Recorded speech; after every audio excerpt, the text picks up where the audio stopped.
pues me llevó al cuarto, cerró la pieza y me decía como que eso tenía que quedar entre los dos. Me puso a bajar los pantalones y me sentó en la cama. Pues me abrió las piernas y pues se me en la boca y me decía que yo me lo tenía que tragar. Entonces yo salí corriendo, yo lo boté y yo me puse a llorar. Y no sé si de pronto esos personajes lleguen a ver esto o no, pero es muy fuerte porque ahorita esos personajes tienen hijos.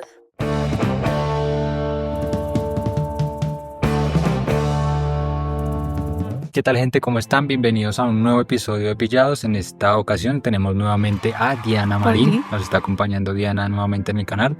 Esta vez nos va a contar una historia un poco más fuerte, como ya pudieron ver en el título del video. Agradecemos nuevamente tu visita, Diana. Gracias por compartir esta experiencia con nosotros y con toda la comunidad de Pillados. No, gracias nuevamente por la invitación y pues son experiencias que las cuales uno cuenta para que nadie más pase por eso o podamos evitar que... Esa es la conclusión que siempre buscamos acá en el canal, como dejar un mensaje para gente que está viviendo algo similar, que pueda también hablarlo siempre funciona, siempre sirve, siempre ayuda, ¿no? Sí, es una opción de desahogo porque siempre hablarlo es necesario. Vamos a empezar por el comienzo. ¿Cómo empezó como este suceso? ¿Qué edad tenías? ¿Cómo fue esto? Creo que tenía aproximadamente como unos 5 años. Mi mamá y mi papá pues estaban pasando como por una situación fuerte. Pues a mí me tuvieron que dejar cuidando con un familiar. Mis abuelos en ese momento estaban ocupados, estaban en lo suyo. Y que yo sola con este personaje. ¿Cuántos años tenía? Yo creo que ese personaje tenía en ese momento por ahí sus 12, 14 años. Okay. En ese momento. Y me dijo como, vamos al cuarto, vamos a jugar algo, ¿qué te va a gustar? Yo me acuerdo mucho, pues, como es más o menos el momento. Yo me acuerdo mucho que yo veía todo muy grande y él muy grande, o sea, yo era... Eras una niña. Era una bebé. Empezó a decir que íbamos a jugar a algo, que fuéramos a la pieza de él. Pues me llevó al cuarto, cerró la pieza y me decía como que eso tenía que quedar entre los dos porque yo iba a causar un problema en la familia si llegaba pues a hablar porque... Antes de cualquier acción te decía esto. Sí, antes de cualquier acción me decía como que tenía que tener mucho cuidado porque pues al igual yo conocía cómo era mi papá y pues no queríamos que la familia tuviera problemas ni que pues mi papá fuera a la cárcel, cosas así. Entonces pues yo no entendía muy bien cuando pues el sujeto empezó pues a bajarme pues como los pantaloncitos, o sea, según mi recuerdo yo tenía pantalones. Entonces me empezó a bajar los pantalones y me sentó en la cama. Pues me sentó en la cama y me recostó. Entonces él me recostó y pues es que es la primera vez que lo cuento y es algo así, pues duro no, porque en cierta forma como que logré sacar, pero sí es un tema pues muy. Entonces pues él me acostó y pues me abrió las piernas y pues se me balanzó y pues obviamente me empezó a, digámoslo así, besar. Sí. Entonces me empezó pues, y yo pues obviamente en ese momento me sentía súper incómoda, yo no sabía cómo decirle que yo no quería jugar. Yo me fui.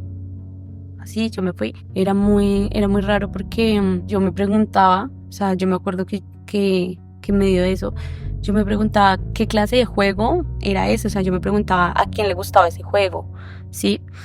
Y así pasó. Yo me acuerdo también que una vez me dijo que yo tenía que, o sea, me puso a mí a la yo me sentí, yo me acuerdo que en ese momento yo tenía como ganas de llorar y él se me abrió la boca y me decía que yo me lo tenía que tragar. Entonces yo salí corriendo, yo lo boté y yo me puse a llorar. ¿No le comentaste nada así explícitamente a tu mamá como lo que estaba pasando? ¿Mantuviste como ese silencio que él te pedía? Mantuve el silencio más que todo porque yo sentía que yo tenía la culpa. No sé por qué sentía que era mi culpa si nunca fui yo la que lo busqué, nunca fui yo.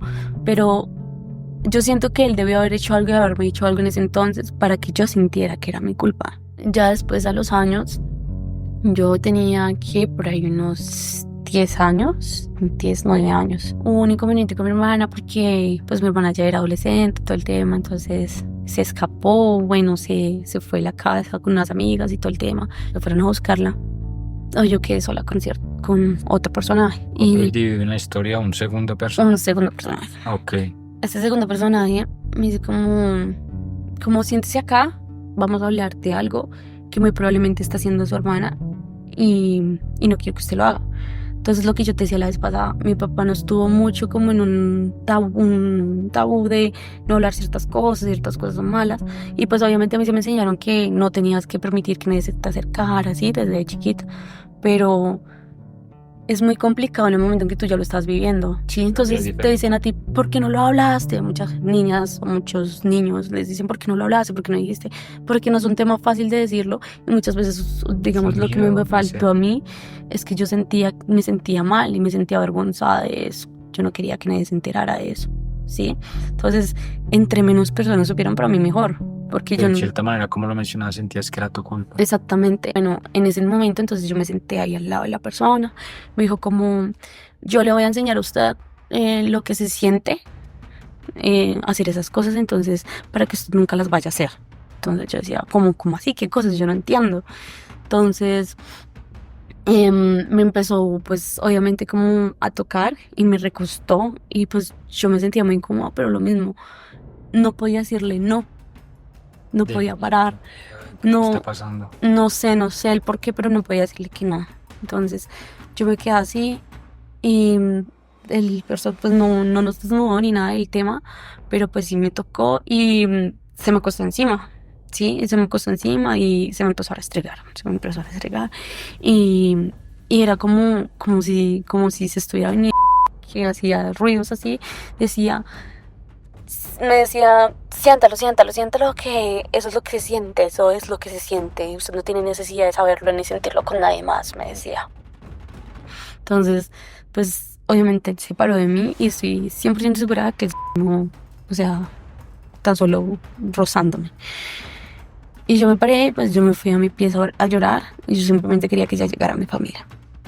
¿Cuánta diferencia de edad tenías en este momento con este personaje? Por ahí unos 22 años. Pasa esto y vuelves a guardar el silencio, le comentas a tu familia cuál fue tu reacción. Volví a guardar el silencio. Más que todo porque era una persona que yo amaba mucho, bueno, amo. Y no quería. Hoy en día la estimas, la persona dices que la amas. Sí, hoy en día estimo a esas personas, a los dos. Y obviamente es un tema muy fuerte, pero pude crecer perdonando y olvidando. O sea, obviamente en ese tiempo tuve que vivir un proceso para perdonar también el pasado, porque digamos que hubo un momento donde hubo como una especie de salto en mi vida que yo no me acordaba de esas cosas. O sea, no me acordé que existió, que me pasó eso. Entonces pude vivir cierta parte bien en mi vida, pero eso siempre tiene que sanarse eso. Y por medio de muchas cosas, por medio de todo eso, a mí me faltó carácter, crecí sin ser una persona que sabía lo que quería, o sea, muchas cosas. Y ya después, otra vez, yo estaba sola, volví a quedar sola con el personaje, pero mi mamá estaba en la pieza. En este segundo personaje. Con el segundo personaje. Yo me acuerdo que le estaba jugando y yo estaba viendo televisión. Entonces, el chico me dijo, venga, mire esto acá. Entonces yo me acerqué a mirar lo que él estaba mirando en el computador y me sentó en las piernas, ¿sí? Pero pues ya había pasado mucho tiempo referente a eso, yo no tenía ya eso en la cabeza. O sea, pues habían pasado que por ahí 1 año y medio, ¿sí? Entonces yo me senté y él llegó y empezó a moverse mientras yo estaba ahí sentada. Yo me empecé a sentir muy extraña. Entonces yo me fui a parar y no me dejó parar. Me mandó las manos así y empezó a moverse, pues mientras como que me manoseaba. Entonces pues yo me paré, me fui para la pieza, me acosté al lado de mi mamá y me quedé callada. Entonces pasó un buen rato ahí, hasta que yo le dije, mami, es que me siento mal. Entonces mi mamá me dijo, ¿por qué? Entonces yo tuve miedo de contarle a mi mamá tal cual como fueron las cosas. Entonces yo le dije, es que yo siento que yo ahorita estaba allá en la sala y él me dijo esto, me sentó y yo me sentí muy rara y yo sentí que pues como que se me estaba moviendo, pero pues yo no sé. Entonces mi mamá se quedó callada y se quedó pensando, pero pues de un momento nunca pasó nada, o sea, y hasta ahí quedó eso. Entonces ya después, pues cada vez que pasaba algo, alguna situación, algo así que permitiera que yo quedara solo con esa persona, yo trataba de huir o hacer las cosas diferentes, sí, o sea, como evitar quedar sola con exactamente, quiero o tal cosa, Ujú. ir para otro lado. Exactamente. Y en esos mismos tiempos volvió el primer individuo. Okay. Y estábamos todos, con toda mi familia, o sea, la mayoría de mi familia, en la sala, ¿sí? Y estábamos mirando una película. Y me dice el primer individuo como, o sea, ¿usted se acuerda lo que hacíamos en tal lado? Entonces en ese momento me volvió toda la mente. Volvió el recuerdo. Y exactamente yo quedé así, yo decía, mierda, a mí me pasó esto. Yo viví esto. Entonces ya después yo lo ignoré y yo dije, bueno, eso ya pasó hace mucho tiempo, yo tengo que superar eso, yo no puedo volver a permitir que estos recuerdos vuelvan, sí, eso ya. Y nunca le dije a nadie, nunca me quedé callada con eso, no fui capaz de hablarlo y me empecé a comportar pues obviamente muy distante con esos personajes ya. Y entonces pues ya ahí como que ciertas personas empezaron a sospechar porque yo no quería estar, ¿sí? Y pues obviamente no estaba bien visto que pues una niña ya de esa edad estuviera con hombres sola, ¿sí? Pero pues digamos que a mí me duele mucho pues ver como que el esfuerzo de mi papá desde chiquita de cuidarnos y todo el tema no se vio, ¿sí? Porque pues él sí se esforzaba mucho pero en el más mínimo momento pues obviamente ahí pasó. Esta es la primera vez que lo cuento y no sé si de pronto esos personajes lleguen a ver esto, ¿no? Pues sí, pero es muy fuerte porque ahorita esos personajes tienen hijas. Pero es bueno pues que tú hablas desde el perdón porque, digamos, el perdón, por ejemplo, es algo, una decisión que tú tomas de realmente perdonar. Y es muy difícil, es de las decisiones más difíciles y en cuanto a este tema mucho más. Entonces que tú les des como este mensaje de que realmente te afectó, de lo que hicieron no está bien, no se justifica la edad, porque ellos eran mayores, ya tenían conciencia. Nada, pues si hablas desde el perdón, si lo llegan a ver, yo creo que el tema es que sean conscientes de lo que hicieron, que te dejaron una marca, que te dejaron un problema que tú, pues gracias a Dios, resolviste y pudiste perdonar, pero que sí fue algo que te afectó. Sí, y no, y pues digamos, son mucha gente hoy en día, muchos niños, todo el mundo sabe, hay momentos que uno tiene para todo, ¿sí? Y hoy en día el mundo está muy dañado que permiten que, yo veo, que les dicen a niños chiquitos, incluso hay gente que le ha dicho a mis hijos, como que vea, que mire estas viejas, que una cosa y otra, que la pornografía, que es lo que yo pienso, o sea, a los niños y a las niñas hay que dejarlos ser niños y niñas. Esta generación, ellos tienen mucho acceso a información que por lo menos nosotros no teníamos a la edad de ellos. Es el internet, el celular, ellos saben con facilidad muchas cosas. Siento que es importante hablarles muy claro de lo que son las cosas. Esto es esto y para todo hay una edad. Hay una edad donde te va a dar curiosidad de esto, hay una edad donde vas a experimentar tal cosa, pero dejarles claro que todo lo tienen que hacer con criterio de personalidad. No porque uno lo haga, lo van a hacer, no porque este lo hace, creen que se ve cool, lo voy a hacer también. Enseñarles como ese criterio de tener personalidad y decisión propia en el momento que se le presenten todas las cosas que ya ha visto, porque muy fácilmente lo pueden ver. No podemos decir que no, tal cosa no la vea, porque ya es casi imposible. En internet ya lo están viendo. Entonces yo lo que le digo a ellos es, valore la inocencia que usted tiene y no la permite que la pierda. O sea, diga, yo no quiero ver eso y no me importa hablar ese tema. Lo que yo pienso es que, por ejemplo, esas personas que a mí me hicieron daño debieron haber estado viendo cosas que le dañaron la mente en ese momento, que les provocaron esos sentimientos, esas cosas. Porque literal, ¿qué hace un niño aproximadamente 15 años viéndole algo a una niña de 5 años aproximadamente? Claro, es que en ese momento podemos verlo desde un punto de vista de que, bueno, ellos están experimentando, están como esa etapa de que, ok, siento ese deseo.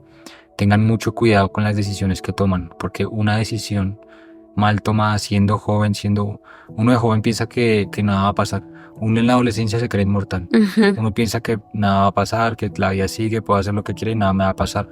Una mala decisión puede llevar a la cárcel, a un cementerio, a un hospital, o incluso A desgraciarle la vida a alguien a más. desgraciarle la vida a alguien. Las consecuencias pueden ser muy fuertes por decisiones de un adolescente de 13, 14. Se han visto casos de decisiones que toman niños de 11, 10, 12 años que terminan en un correccional para posteriormente en una cárcel por una decisión que tomaron. Sí, En esa edad donde piensan que todo es fácil, que no pasa nada. Entonces tener también como mencionarles esa precaución de que por más que quieran experimentar algo, llámese una sustancia, llámese un sentimiento, llámese expresar algo con su cuerpo, tengan mucho cuidado con qué lo hacen. O sea, para todo este momento, no se apresuren a vivir porque por eso pueden dañar la vida. sí, exactamente. Darles la confianza y la paz y la tranquilidad de que si pasó algo malo, sí, todo va a estar bien. O sea, ahí está la gente que te escucha, ¿sí? Y escucharlos, o sea, créanme que así ustedes crean que es mentira, nos sobra mirar, nos sobra hacer un examen, nos sobra meterlos a un psicólogo, ¿sí? Porque muchas veces pensamos de que quieren llamar la atención. Hoy en día he visto casos de niñas que dicen que las abusaron y no es así. Entonces es más difícil hoy en día también creer esas historias. Pero a sus hijos, a sus hermanos, a sus nietos, créanles al menos y pónganselo en duda y investiguen. También de cómo darle ese consejo a los papás de que no lleguen al punto en ser el papá regaño, porque eso muchas veces es lo que cohibe al niño. Que el niño le cuente algo y la respuesta del papá sea, ay, sí, ¿por qué hace esto? O porque lo otro, es que sea un regaño. ¿Qué pasa? El niño se va a marcar una línea y ya no va a contar nada por miedo a que lo regañen. Entonces él no se va a desahogar. Exactamente, yo a mi Tiene que papá... como que educar, marcar las líneas, pero decirle al niño como a darle esa confianza de que cuéntame y no te voy a regañar, sino te voy a dar un consejo bajo como la enseñanza de que vaya por lo bueno, pero que no pierda esa confianza al niño, porque cuando la pierde siento que se pierden muchas cosas. Yo a mi papá nunca le tuve respeto, a mi papá le tenía miedo. Yo a mi papá nunca le tuve... No fuiste capaz de contarle tranquilidad. las cosas por miedo. No, exactamente. Y duré con mucho rencor con mi papá por muchas cosas hacia eso. Entonces fue como, hoy en día pues lo entiendo. Yo digo, pues al igual él también estaba tratando de hacer lo mejor porque uno no quiere lo quiere para lo peor para sus hijos. Y puede perdonar y tratar de soltar eso. Entonces como bajo eso es cambiar las cosas y hacer las cosas diferentes en modo de que no son amigos. Uno nunca va a ser un amigo de un hijo. Pero sí, soy la persona que te va a apoyar, soy la persona que te va a escuchar y soy la persona que siempre va a estar para ti desde que tenga vida. Logré llegar a la conclusión que fue una persona sin carácter, sin voluntad, o sea, crecí totalmente rota por esas cosas. ¿Sí? Y que estaba cargando un peso que no me correspondía a mí, que les corresponde a esas personas que me hicieron daño. Yo no tenía la forma, yo no tenía en ese momento el carácter, la voluntad de salir de ahí. No es mi culpa, yo me perdono. Y ya pasó y yo les perdono y simplemente les pido a Dios que les guarden las familias, que no vaya a caer eso sobre ellos, porque pues independientemente aparte de ser familia, no quiero que les pase nada a ninguna persona, o sea, ninguna niña o ningún niño. Cuanto a eso, pues, ¿qué podría dejarle de enseñanza, reflexión a la gente que nos está viendo, a las mujeres que callan también muchas veces, incluso que lo estén viviendo ahora? ¿Qué podrías aconsejarles para que tengan esa fuerza de voluntad de decir ya no más? Suelta tus cargas, suelta tus dolores, suéltalo, llora. Si tienes que llorar, llora. Hay gente que no puede llorar. Entonces, yo digo, escríbelo. De alguna manera, libéralo. Exactamente. El arte también, muchas veces. Y la decisión de perdonar a esa persona también ayuda mucho. ¿Por qué? Porque sí es importante denunciar, sí es importante demandar, sí es importante hacerlo, pero el rencor y el odio estancan demasiado. Y hay algo muy cierto y es que Dios no se queda con nada. O sea, de una manera la vida se cobra todo. Llámenlo Dios, llámenlo la vida, llámenlo el karma, pero todo en esta vida se paga. Entonces tengan mucho en cuenta eso a la hora de hacer lo que piensan hacer, a la hora de tentar contra alguien, a la hora de hacer algo malo. Así como el karma existe el dharma, que es hacer las cosas bien para que cosas buenas pasen. Sí. Entonces traten siempre de orar de buena manera. Lo que tú siembras recoges. Sí. Y si tú siembras cosas buenas como perdón, amor, vas a recoger eso. Nuevamente agradecerte por estar acá. Gracias por expresarte, sabemos que no es fácil lo que comentaste y esperemos que ayude a muchas personas que lo puedan ver y tomen un consejo, tomen la reflexión que dejas acá. Listo, no, pues gracias a ustedes, y igual pues eso fue como una especie de terapia, porque es la primera vez que lo cuento con lujo de detalle. Gracias. Entonces, pues nada, gracias a ustedes por invitarme, por escucharnos. Igual, pues ya saben, nuestras redes sociales. Redes sociales aquí las dejamos de Entonces, Diana. @Dianis con Z Marín 98. Igual cualquier persona que necesite desahogarse, cualquier persona que necesite hablarlo, cualquier persona que necesite, digamos, un consejo o algo así en medio de lo que pues he También vivido. podrían enviar tu mensaje, ¿cierto? Exactamente. Yo puedo hablar con ustedes, escucharlos y darles un consejo referente a lo que he podido tu vivir. experiencia. Exactamente, a mis experiencias. Entonces, igual, muchas gracias, Dios me los bendiga. Nos Gracias, estaremos Alex. viendo, muchas gracias. Chao.